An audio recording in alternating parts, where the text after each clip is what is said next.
Good morning. I hope your day is going well, and I hope your weekend is even better. Monday, 1:10 p.m., when you come to lab, you'll turn in the ID of the unknown compound lab that you did on Monday. Problem set number 4 will be due. We'll start off by taking seminar self-quiz 4, which will be over Lewis structures primarily, and then we'll take the actual quiz 4 before going next door to lab and doing the Lewis structures lab. But also on Monday, the rough draft of your class presentation paper is due. And the rough draft to me means basically 3 things. At least 2 type pages on your element. More is fine, but at least 2 is great. 1 citation and abstract from a peer-reviewed source. I recommend the library, but there are other ways to do it too. Also, make sure you put in the cover sheet. It was in the syllabus, and you can get it online. I'll send it to you if you don't have a copy. Any questions on the, yeah? So you want them printed? Everything should be printed, yes. Yeah. Yeah, don't send electronic things or handwrite, stuff like that. Is that cool? Good. Other questions? All right. At the end of Wednesday, we looked at the Lewis structure for carbon dioxide, which you can see is right there. And I want to kind of go through the steps today just to remind everybody how we got to that point, how to draw a Lewis structure and stuff like that. And in a nutshell, when you want to draw a Lewis structure for a molecule like CO2, you want to figure out what the central atom is. It's usually the first atom listed. It's always going to be the atom of lowest electronegativity. Sometimes hydrogen is listed first because of that acid thing. Hydrogen is never in the middle, so that's why I'm kind of saying that most of the time the first atom's listed will be the central one. Definitely here, carbon's going to be the middle part. And the next thing we need to do is figure out the number of valence electrons. So carbon is in group 4A, so it has 4 valence electrons. And oxygen there is in group 6, and there's 2 of them. So 12 plus 4, 16 valence electrons. A lot of times it's helpful to divide by 2. Gives you the pairs of electrons because a Lewis structure is filled with pairs of electrons. So in CO2, the lines represent bonding pairs, like 2 atoms make a bond. These dots represent lone pairs. So that's why usually it's helpful to divide by 2 to see what's going on. And then carbon in the middle, oxygens on the outside connect the outer atoms to the inner atoms so the oxygens don't float away from the carbon. Those 2 lines were 2 pairs, so we've got 6 pairs left. With the remaining pairs, you put them on the outside atoms first to give them an octet. An octet is 4 pairs of electrons. They can be bonding or shared. And if you have any left over, put them on the inside. So what we did on Wednesday is we gave each oxygen an octet. So we gave them each 3 pairs. The oxygens were then happy because they had 1, 2, 3, 4 pairs total. 3 lone pairs and a bonding pair is an octet. And I'm out of pairs of electrons at that point. But the last thing we did, carbon doesn't have enough electrons around it. Carbon wants to have an octet too, and right now it only has 2 pairs. So when you get to this kind of situation, you want to force those outer atoms to share electrons with the inner atom. So that's why this structure has the double lines right there. Now carbon in this structure then has 1, 2, 3, 4 pairs of electrons around it, so it's got its octet. It's happy. And oxygen, even though it had to share there, oxygen still has an octet. It's got 2 lone pairs and 2 bonding pairs, so it's happy, all right? The first line you draw is always a sigma bond or a single bond. The second line you draw is called a pi bond. So the sigma plus pi together makes a double bond. I won't do it to Gabe again, but he was shaking my hand on Wednesday. Single bonds are strong, but a double bond is even stronger, and a triple bond like a hug, and I won't do that today either. But anyway, that would be like even stronger yet, okay? So these kind of bonds are real common. Here's many different examples of these things. Formaldehyde is used in funeral services here on campus a lot. Acetylene is used in torches. If you've ever seen them weld and stuff, a lot of times they'll use acetylene. So lots of examples of double and triple bonds. And the name of the game is that you want to have those atoms have an octet. So carbon here in the acetylene has 1, 2, 3 bonding pairs to that carbon, 3 bonding pairs, and another bonding pair to that hydrogen. So it's got its octet. Everybody's cool? Any questions on that? Cool. I don't remember, or I'm a little confused. Why does carbon want 8? An octet simulates a noble gas configuration, and noble gases are very, very stable configurations of electrons. So that's the reason that we're using so far and stuff. We'll see better reasons coming up, Antonio, but for right now, just recognize that those noble gases, like 8 electrons like neon, are going to have a special kind of stability that the other atoms will. Good. And Antonio does bring up a good point, because carbon wants that so bad that if it only has like 2 pairs or 3 pairs, it'll fight to get a 4th pair, all right? The 4 pairs are really important. So far, the only exception we've seen has been hydrogen. All right, hydrogen's happy with 1 pair. Now on the next slide, I'm going to start ripping that statement apart, naturally. So anyway, just realize that most molecules, they want the octet. Carbon always wants it, no exceptions. Oxygen always wants it, nitrogen always wants it. But there are some molecules that don't want it, and that's what we'll talk about here in a second. Yeah, go ahead. So you have, a couple examples up here, and some of them have, tetrafluoroethylene, and then others, like acetylene, they use, they don't use the Greek prefixes. What's the difference?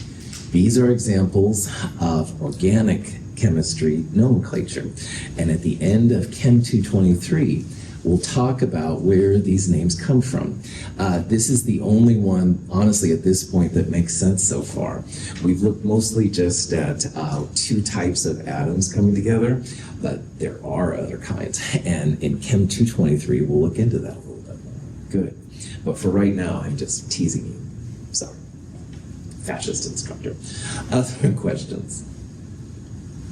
All right, so all of these molecules up here, weird names, regular names, whatever, they all follow the octet. And in Chem 104 and Chem 151, all the structures follow the octet rule except for hydrogen. Hydrogen's the one exception. But in Chem 221, we will look at the exceptions to the octet rule. And the first type of exception we're going to look at is certain atoms can go under the octet rule. So as an example of this, I want to look at boron trifluoride, BF3. The central atom will be boron. Fluorine is the most electronegative, so it's never going to be in the middle. It'll always be on the outside. So boron's in the middle. Boron is in group 3, so it has 3 valence electrons. Fluorine is in group 7, so 7 times 3, 21 plus 3, 24 valence electrons divided by 2, that would be 12 pairs. So when you draw this Lewis structure out, you end up with a boron and 3 single bonds to fluorine, and the fluorines all have an octet.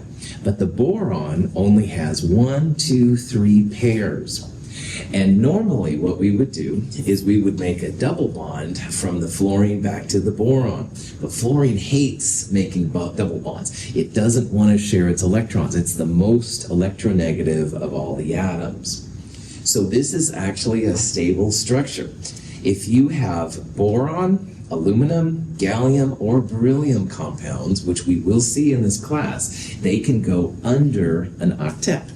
Most of them will have 3 bonds, like boron here. Beryllium can actually only get by with 2 bonds and be okay. There's not too many of these, but they will show up. This is something carbon would never do, all right? Carbon always has to have 4 bonds. But boron, aluminum, gallium, and beryllium, they can actually get by with it and not be too worried about it. So just be on the lookout for those 4 types of central atoms. And if you do see one, then they could have more. Now, sometimes they will still have an octet. But in this case, and several cases we'll look at, having under an octet is okay. But there's also lots of atoms that can go beyond an octet. As the atoms get bigger and bigger, then you have more capacity to make more types of bonds. So now let's look at a different kind of molecule. This is sulfur tetrafluoride. The central atom will be sulfur. Sulfur has 6 valence electrons. Fluorine has 7. So 7 times 4, 28, plus 6. This would have 34 valence electrons, and if you divide it by 2, that would be 17 pairs. So when you build this Lewis structure, sulfur in the middle, fluorines around the outside, you want to make sure the outer atoms have their octet, so all the fluorines here have 4 pairs around them, which makes them really happy. But there's an extra pair that goes on sulfur. And this is actually somewhat common when you get outside the second period on the periodic table. Now, periods go left to right, and the second period is lithium through neon. And because it involves carbon, nitrogen, and oxygen especially, most of the organic compounds and most of the biochemical compounds fall with one of those types of atoms. So it's very, very common to have only 4 bonds. But when you get to the third period, which starts in sodium and goes over to argon, third period and lower atoms can make more than 4 bonds. So in this case, this sulfur has 5 bonds around it. 1, 2, 3, 4 bonding pairs and a 5th lone pair. Now, if this was oxygen right above it, couldn't happen. All right, those are limited to 4. But the third period, like sulfur and lower, can go more than 4, and it just depends on the number of electrons around it. So when it comes to these things, the first and second periods will never go over the octet rule. All right, I don't say never, but I will say it here. But when you get to the third period and lower, they can go over. Maybe they won't, all right? It depends on the structure of the molecule, stuff like that. But sulfur tetrafluoride is certainly a compound that's well known. This does go over the octet, and we'll talk about how to deal with that here in a little bit. Any questions? Okay. So again, that second period kind of dominates a lot of chemistry. All right, it's carbon, oxygen, nitrogen, fluorine for that matter too. And you can see here, fluorine isn't breaking the octet, it's the sulfur. So third period and lower atoms can go over the octet. They may not, but if they have the electrons, they can totally do it. On the other hand, boron, aluminum, gallium, beryllium, those 4 can go under the octet. This is where we're looking at the wilder exceptions in this class. Okay, so let's look now at sulfur dioxide, because sometimes it's nice to know what the most stable version is for a molecule. So for example, that BF3, if you thought, oh, I don't know, Russell, maybe the fluorine should have made a double bond to make a boron have an octet. Well, formal charges we're going to see, and resonance along with it, can actually help you to figure out if it's possible to have the version or not. So, sulfur dioxide, central atom is sulfur. It's listed first. It's lower electronegativity than oxygen, which is second. Sulfur and oxygen are both group 6, so they all have 6 valence electrons. So 6 plus 6 times 2, 18, divide by 2, 19 pairs. You start by connecting the oxygens to the sulfur, give the outer atoms their octet, and if you have any left over, put them on the inside, and sure enough, there's 1 lone pair for the sulfur. Now this sulfur has 1, 2, 3 pairs around it, and usually sulfur wants to go 4. It can even go 5, but it needs at least 4. So just like we did with carbon dioxide, we're going to have to make a double bond. But in this molecule, another little thing pops up, because we could make a double bond with the left oxygen, making a double bond right there. We could take this lone pair off the right oxygen and make a double bond right there. So in this case, you have a choice. Do you bring in a lone pair from the left oxygen to make a double bond, or do you take in a lone pair from the right oxygen to make a double bond? And the answer is, honestly, there's no energy difference between taking one from the left and the right. It really makes no difference if you take that lone pair to make a double bond, or if you take that lone pair to make a double bond. So this introduces the idea of resonance, and resonance becomes really important in organic chemistry more than anything. You can have multiple structures with the same energy, and they kind of bounce back and forth. So the lone pair for a while makes a double bond here, and then it bounces back and does a double bond there, and it goes back and forth and back and forth. In organic chemistry, this is really important. It helps to understand why some molecules are more stable than others. The actual structure is probably a hybrid of both of them. Like you'd have half of a pi bond here and half of a pi bond there.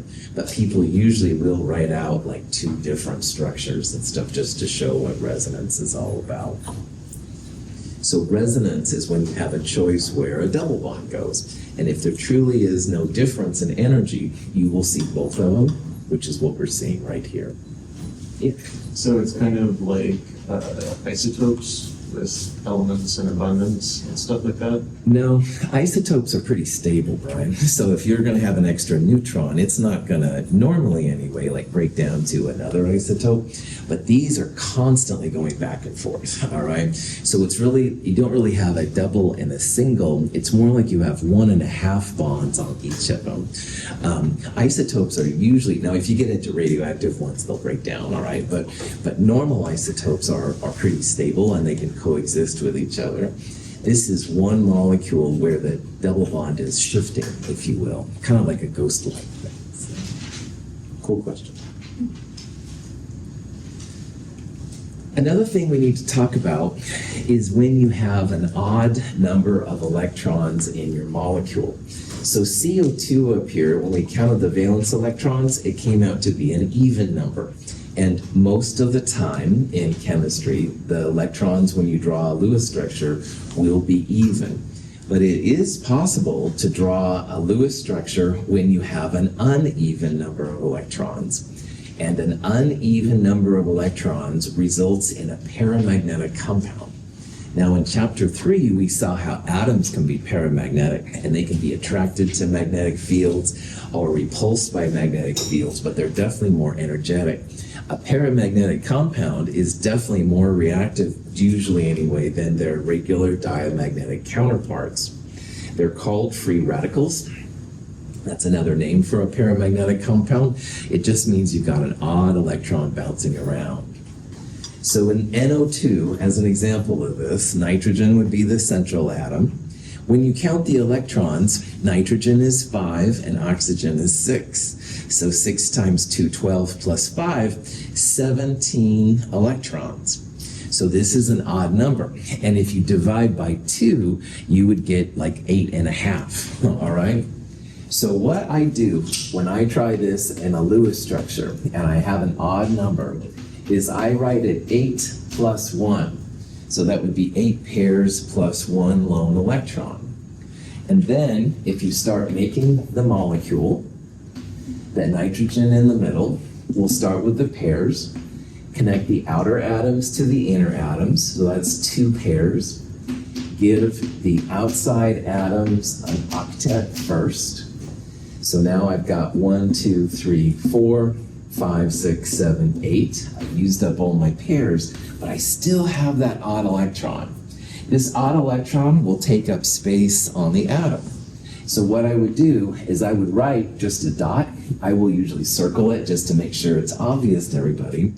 But that's part of the octet for nitrogen. Now, in this structure, nitrogen has 1, 2 pairs and this one space. It does need to have 4 pairs of some sort around it, or 4 kind of electrons.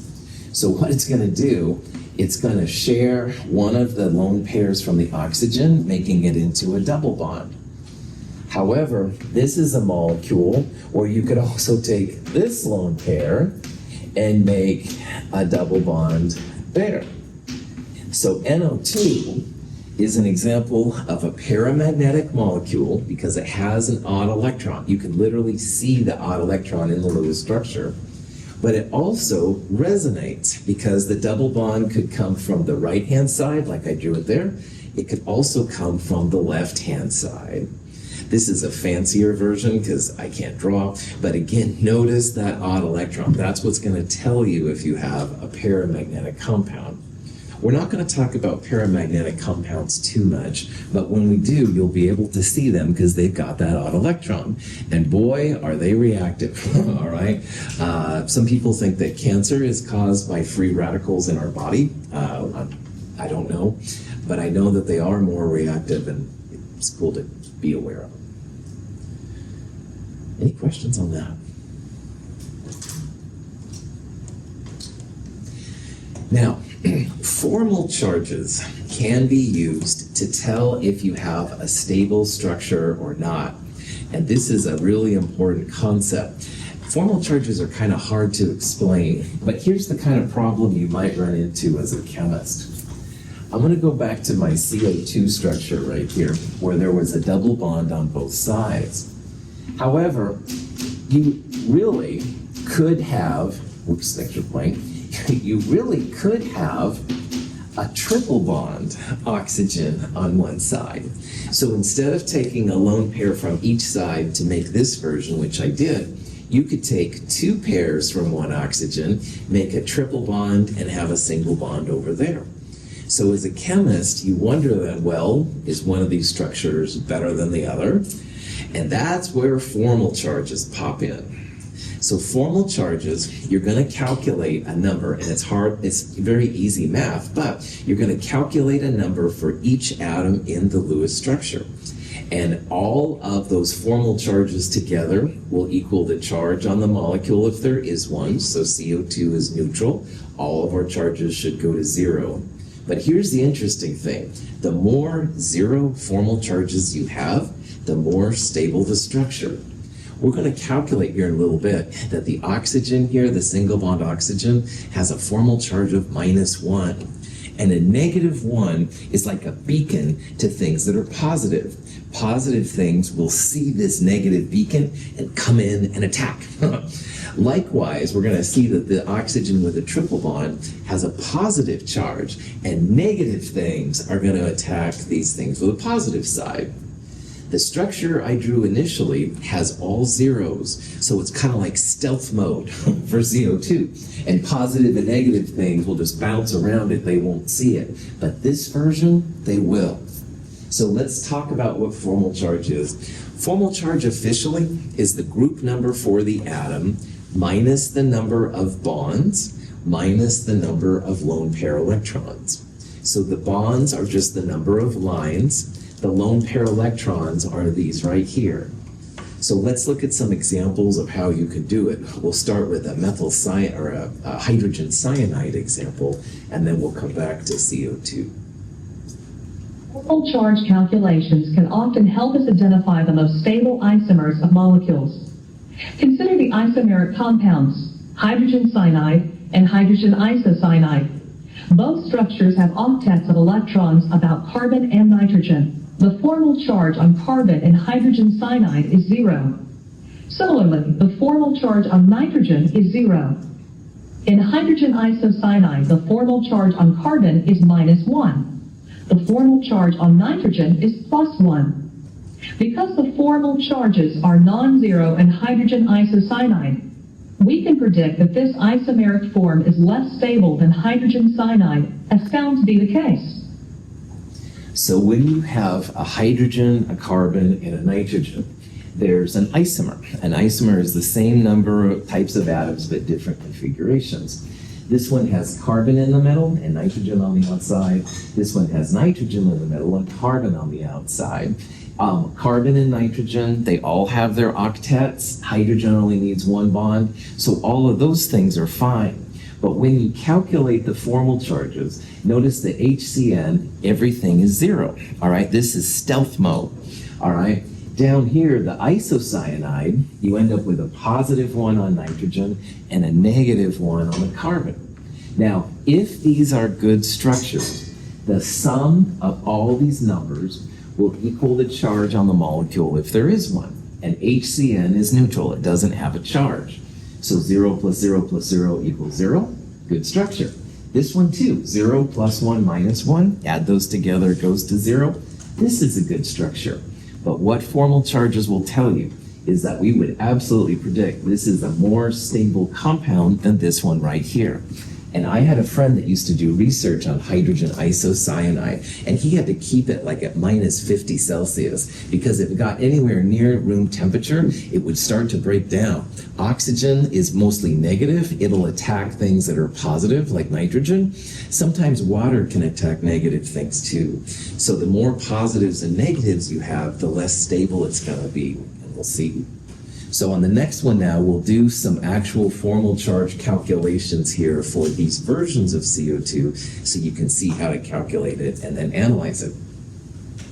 Now, in this version, all right, I prefer that you count the number of bonds, but sometimes you'll see them count up the bonding electrons, which I find confusing. So in this version, it's 6 minus 1/2 of 4, I would say 6 minus 2 bonds, minus the 4 lone pair electrons. So notice that you count all the lone pair electrons, but you only really need to count the bonds. There are technically 2 electrons in each one of those lines, so that's why they used 1/2 the bonding electrons, but I find that unnecessary. Regardless, if you've done it right, this oxygen has a formal charge of 0. And the carbon in the middle, 4 minus 1, 2, 3, 4 bonds, or 1/2 of 8 if you're really into math, minus 0 because there's no lone pair electrons, it also has a formal charge of 0. So for this molecule, first of all, let's make sure it's a good resonance structure. All the formal charges when added together, so 0 plus 0 plus 0 equals 0. And that's good because CO2 is neutral. So this is a good structure. If you have all zeros, that's as stable as the molecule can be, which is cool. Now, this is the other version of CO2 that I drew up here on the board. And there's a reason why I wrote the other one at first. Now, carbon is still going to be 0. It still has 1, 2, 3, 4 bonds, group 4. So carbon's still going to be 0. But notice what happens to the triple bond oxygen and the single bond oxygen. In this one right here, oxygen's group 6. I'm subtracting 3, 1/2 of 6. And you subtract both the lone pair electrons. So 6 minus 3 minus 2, positive 1. This oxygen, 6 minus 1, or 1/2 of 2, minus 6, formal charge minus 1. All right? So in this molecule, you've got positive 1, 0, and minus 1. So if you add up those formal charge, you still get an overall value of 0, which is good because CO2 is neutral. You don't want to have a charge. However, this structure is not as good as this one because of the minus 1 and plus 1. They're like beacons. Like I said, they're going to attract things of the opposite charge to them.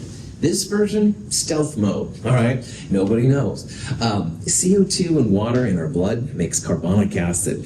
When that happens, it's not this version of CO2 that's using. It's this version, all right? The water attacks CO2 with a minus 1 plus 1 side to make carbonic acid, kicking it out. If CO2 was only this version, you wouldn't have it react at all, I would argue. So anyway, formal charges are just kind of a neat way to see where, first of all, which resonance structure could be more stable. And then this one, we definitely picked this one. But it can also be used to figure out where like a molecule will react. So if you have something big and negative attacking CO2, it would attack the positive side. Opposites attract. On the other hand, you have something big and positive, it's going to attack this oxygen. Because again, opposites attract.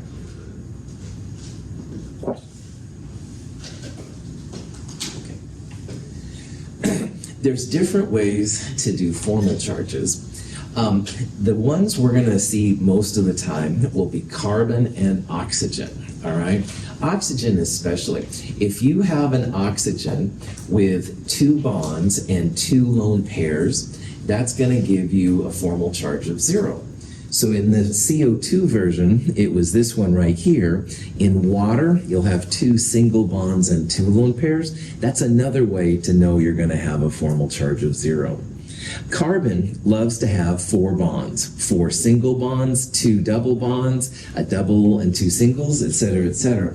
But that's going to be the way to tell if your carbon has a formal charge of 0. On the other hand, if you start giving oxygen like 3 bonds and a lone pair, which is what we saw in this version, then you'll start having positive charges. If you have an oxygen with a single and 3 lone pairs like this oxygen, you'll start seeing negative. Some people prefer looking at these things this way, but either way is fantastic. Okay, so back to boron trifluoride. Why can't we make a double bond with fluorine? And besides the fact that fluorine is just the most electronegative and it doesn't want to share, if you actually figure out the formal charges here, they are really messed up. Now remember, fluorine likes electrons more than anything else. And when you figure out the formal charges, your fluorine with the double bond has a formal charge of +1. Now remember, fluorine loves to be negative. It really will hate to be positive, especially when you're next to boron, which is a metalloid, even a metal sometimes. Metals like to be positive. There's no way that fluorine's going to say, no, I'm taking that electron back, basically. So this would be a very unpredicted, shall we say, example. And another thing is that I don't know of any compounds where fluorine has a double bond. All right, there's no stable compounds that I've ever seen where fluorine makes a double bond because it wants all the electrons to itself. In this version, you can figure out all the formal charges are 0, including boron with its only 3 bonds. So fluorine doesn't like to make double bonds. Any questions? So this is the kind of question you might see with formal charge. It says to calculate the formal charge for the oxygen, the carbon, and the oxygen right there. Hydrogen, if you figure out its formal charge, is equal to 0, but that's not part of this problem. So what I would do on a problem like this is I would start oxygen as group number 6, subtract the bonds, the lines, so 6 minus 2 bonds, 2 lines, and you subtract all of the lone pair electrons. So 6 minus 2 minus 4, this one's going to have a formal charge of 0.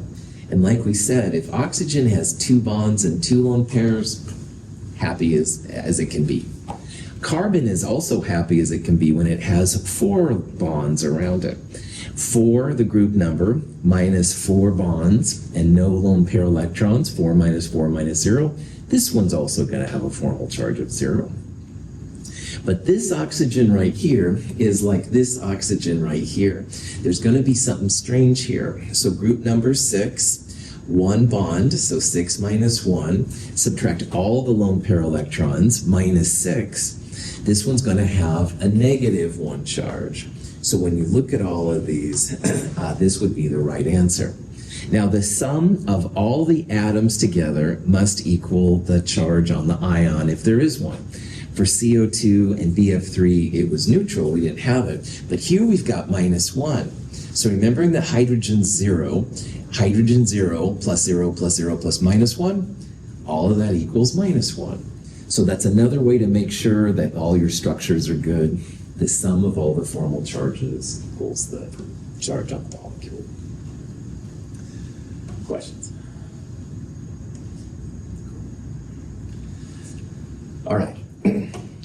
The best application of all these things so far, though, to a Lewis structure is in something called VSEPR. And VSEPR is an acronym that you do not have to know, I promise. But VSEPR stands for Valence Shell Electron Pair Repulsion Theory. And what it comes down to is that when electrons get close to each other, they repel. They don't want to be close to each other. And if you have a lot of electrons, they want to be as far apart from each other as they can to make the energy of the structure lower. So VSEPR just basically helps scientists to understand the geometries that we experience. And again, most of the time, it's just about keeping electrons as far apart from each other as they can. So I'm going to show this video here in a second. In this video, in the middle right there, that's going to be the central atom. And this would be like one bond to the right and one bond to the left. And what that means is that those two bonds, which are basically just electrons, they want to be as far apart from each other as they can. So 180 is certainly better than 90 or 120, stuff like that. You just want to keep them as far apart from each other as they can. And as you add more bonds, you'll see that the structure kind of orients itself in a way to separate these out as much as possible. This would be According to VSEPR theory, the valence pairs surrounding an atom move to positions that minimize their repulsions. So there's be 4 bonding pairs around it, 5 bonding pairs, which we'll see in a little bit, and even 6 bonding pairs. So in all of those, you're just trying to keep those big negative lobes of energy as far apart from each other as you can. Now, the most important handout, in my opinion, from Chapter 4 is called the Geometry and Polarity Guide. And I highly recommend that you get a copy. You're going to need it on Monday for the Lewis Structures Lab. In this guide, it's going to have names, it's going to have bond angles, it's going to have suggestions on polarity. It's going to be pretty helpful to you. It's in the companion. You can get it online. But as you'll see here, it'll help you to better understand like the geometries that these things take up. So if you have a central atom with 2 bonds, for example, beryllium difluoride, it forms a linear geometry, all right? So in this one, the beryllium would be on the middle, and on the outside here would be each of the fluorines. And they want to be as far apart from each other as they can. So the bond angle is 180 degrees. It's called a linear electron pair geometry. But we also, of course, have molecules that have 3 atoms around a central atom, like the boron trifluoride we talked about earlier. So boron trifluoride with the 3 fluorines, you want to keep them as far apart from each other as you can. So the maximum separation between the fluorines, i.e. the fluorine-boron-fluorine angle, 120 degrees. Now, earlier in the pictures, I showed boron. I won't put the lone pairs in. I showed this kind of structure, all right? Where there looks like there's 180 degrees or 90 degrees. The joy of Lewis structures, for those of us who can't draw, is that a Lewis structure doesn't have to have any information on the geometry. But the hip chemist, and you all are hip chemists now, can realize that boron has 1, 2, and 3 pairs of electrons around it. And they want to be as far apart from each other as they can. So you can draw a Lewis structure any way you want. And for my non-drawing skills, that's very appreciated. I know some of you have great drawing skills. You can probably do this kind of stuff. In reality, this is what the molecule looks like. All right? You've got 120 degree angles. It's a flat molecule. It isn't 180 and 90 like I've drawn it, but that's the joy of Lewis structures. Lewis structures were meant for people who can't draw like me. But in reality, then, you can interpret a Lewis structure to figure out what the angles actually are. So this is called the trigonal planar geometry, and we'll see it here coming up. Now, the next one is the most important one, probably. It's when you have a 4th molecule or atom wanting to connect to a central atom. And it feels like you could have 90 degrees and 180 degree kind of angles inside it. But when you think about the real world, instead of 90 degrees, you can actually separate those atoms further out by making them into a tetrahedron. Now, a tetrahedron is kind of like a pyramid, like a 3-sided pyramid, if you will. And the reason that the tetrahedron is what people see is that instead of having the HCH angle at 90 degrees, you can separate it out a little bit further to get 109. So that makes those electrons farther apart, and it makes the molecule more stable. So many, many, many items in chemistry have a tetrahedron around them, for better or worse. The important thing for you to realize is that, yeah, your carbon there, it's not going to be all 90 degrees or 180 degrees. It's actually going to be a tetrahedron. Again, it is totally cool to draw this molecule like this, all right? You draw the Lewis structure, it would look like it was flat. It would look like they were 90 and 180 degrees. It's cool to see how the electrons are distributed, and that's what the Lewis structure is for. But in reality, when you apply VSEPR, it's tetrahedral. Those angles are all 109 degrees, not 90 and 180. Questions on that? This geometry and polarity guide will help you with these different names too. And it'll say how tetrahedral is 109, trigonoplanar is 120. Technically, I think the angle geometry is like 109.5. If you call it 109, that's great. But on the other hand, Nancy calls it 109.5. I have no problems with that. Okay. So, on Wednesday, I think it was, we looked at the Lewis structure for ammonia, NH3. And when we drew it out, this is what we drew, all right? It had one lone pair and 3 single bonds on it. Well, let's now use this Lewis structure and apply the VSEPR rules to figure out what the molecule looks like in space if we could shrink ourselves down to it. And how you do it is you count the number of bonds around the central atom. So this nitrogen has 1, 2, 3 bonding pairs and 1 lone pair. And all 4 of those are just big gobs of electric negative energy. And we want to keep them as far apart as we can from each other.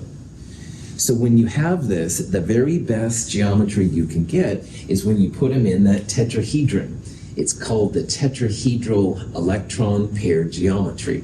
The EPG is just what this thing would look like, knowing that those 4 bonds are all there. Electrons, though, are kind of shimmering. They're not really particles, as we talked about in chapter 3. A lot of times they behave more as waves. So if we shrunk ourselves down to the level of NH3, we would only see the nitrogen and the hydrogens. This would be just kind of a blurry kind of a mess, if nothing else. So it's also going to be important to think about the molecular geometry, which is what this thing looks like, knowing the electrons are there, but knowing that they're invisible, all right? So the EPG, the electron pair geometry, is a tetrahedral. That's what the name would be. And the molecular geometry, knowing that there's electrons there and they're pushing those hydrogens a little bit more, it's called trigonal pyramid. And both of these names have uses, as we'll see as we go through the course. So a lot of times in the future, what we're going to do is we're going to figure out what the electron pair geometry and the molecular geometry is. Now, I drew CH4 over here, methane. Carbon has 4 hydrogens around it. It would be tetrahedral electron pair geometry. But this carbon has no lone pairs around it. And if there's no lone pairs, the electron pair geometry and the molecular geometry are the same name. So you would say CH4 is both tetrahedral electron pair geometry and tetrahedral molecular geometry. But if you have a lone pair, like this one right here, then the name changes because it would look like a trigonal pyramid, knowing that it was there, but it isn't. Question? Okay. Water, H2O. If you draw the Lewis structure, the oxygen in the middle has 2 lone pairs and 2 bonding pairs. So notice that that oxygen has 4 pairs total, 2 bonding and 2 lone pairs. But 4 pairs means you're going to have another tetrahedron. Tetrahedrons are everywhere, man. It's kind of a conspiracy. No. So tetrahedral geometry is what you'd see. You want to keep those lone pairs in their own spaces, but the hydrogens are also going to be there too. So again, the tetrahedral electron pair geometry is pretty common. This version, though, if you think about what the HOH by itself looks like, a tetrahedral's bond angles are roughly at 109 degrees. So when you think about what the molecule would look like if the electrons were invisible but still present, people use this kind of orientation. It's not 180 degrees, all right? It's more like 109 degrees. This molecular geometry is called bent. So if you have a tetrahedron, electron pair geometry, with no lone pairs, the molecular geometry is also tetrahedral. If you have a tetrahedral geometry with one lone pair, it's called trigonal pyramid. And in this case, we have a tetrahedron with two lone pairs. Bent is the name of the molecular geometry. This is a caltrop. One of my students said, oh, it's a caltrop. I'd never even heard that term before. But anyway, you probably know more about caltrops. All right, so here's a question you might see. It says, which of the following would be the molecular geometry for sulfur dichloride? This is the Lewis structure for sulfur dichloride. And again, it looks like it's straight across, like 180, but we know now that the drawings for Lewis structures are often not very accurate when it comes to the actual geometry. So what I would do on a problem like this is I would start off by finding out what the electron pair geometry of the sulfur is. And the sulfur has 1, 2 bonding pairs and 1, 2 lone pairs, 4 pairs total. What would be the electron pair geometry for this molecule? Tetrahedral, right on. 4 pairs tetrahedral, all right? Now, sulfur, it has 109 angles, all that kind of jazz. But this sulfur has 1, 2 lone pairs, and those are there, they're present, they're exerting a force, but they would be invisible if we didn't see them. So if you think about what a chlorine-sulfur-chlorine angle would be like when it's about 109 degrees, it would be not straight across, but it would be slightly bent. So this particular molecular geometry is bent. Now there's 2 bents. You can have a bent with a trigonal planar, which I find a bad use of names, but I'm just a messenger. Bent is more common. It's a tetrahedral system with 2 lone pairs on it. So water was also bent. We saw an earlier one. It was an oxygen there and hydrogens were there. Still going to be about 109 like a V. Questions? Okay. If you ever have a pharmaceutical prescription or something like that, sometimes they'll list the chemical formula of the drugs that are in the pharmacy, which I always find really interesting. I look at those kind of things, I admit it. But anyway, the neat thing about these rules is you can make predictions then as to what the bond angles would look like in the pharmaceutical things, which is kind of cool. At least to me at school anyway. So this molecule right here is methanol. It's a type of an alcohol. And I'd like you to tell me what the bond angles are for bond angle 1, which is HCH. And I'd also like you to tell me what the bond angle is for COH, bond angle 2.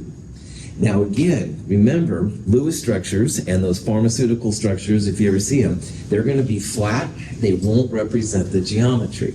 But now that you know the rules, you can figure out what the geometry will be. So carbon right here has 1, 2, 3, 4 pairs around it. And again, if you have a central atom with 4 pairs, what's the electron pair geometry name? Tetrahedral. I know you're sick of saying it. I'm sick of hearing it, to be honest, but it is so common and stuff. You got to know it, man. And tetrahedral angles, 109. So we would predict that HCH, a tetrahedral carbon, 109. Now in angle 2, you have a carbon, oxygen, hydrogen. Again, it looks flat, looks straight across, looks 180, but that oxygen has 2 bonding pairs and 2 lone pairs, 4 pairs total. Anytime you have 4 pairs, it's about 109.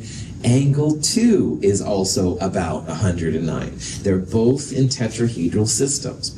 So this little animation shows what the molecule looks like by people who can draw or create computer animation. And you can see nothing's, 90 degrees and 180. Everything's kind of bent up. So this is a nice way to predict what the structure will be, which is kind of cool. Question? Okay. One more example. This is acetonitrile. It's got a CH3, which is called a methyl group, and a cyanide. Now, cyanide has a triple bond. So it says, once again, find the angles. Well, this carbon is like the carbon on the CH3 on the last one. It's tetrahedral. It'll be 109. But angle 2 here has a single and a triple. Now, here's a weird thing that I'm going to talk about more in chapter 5. Double and triple bonds are just one big cloud, all right? So instead of a double or a triple bond being 2 or 3 bonds, they all kind of pack up onto each other. So when you're thinking about the geometry here, this is like one big cloud, and this is a second cloud of energy, and they're going to be as far apart from each other as they can. So bond angle 2 here, it's actually 180. So doubles and triples are just one big cloud. Don't separate them out, all right? And we'll talk about this more in chapter 5. May need Gabe's help again, but we'll talk about that later. Gabe, and you don't have to if you don't want to. Anyway, just realize that doubles and triples are like one big cloud. They all kind of pack on top of each other. We'll talk about that in chapter 5. Questions? All right. Thank you for being here. I'll see you on Monday. Have a wonderful weekend.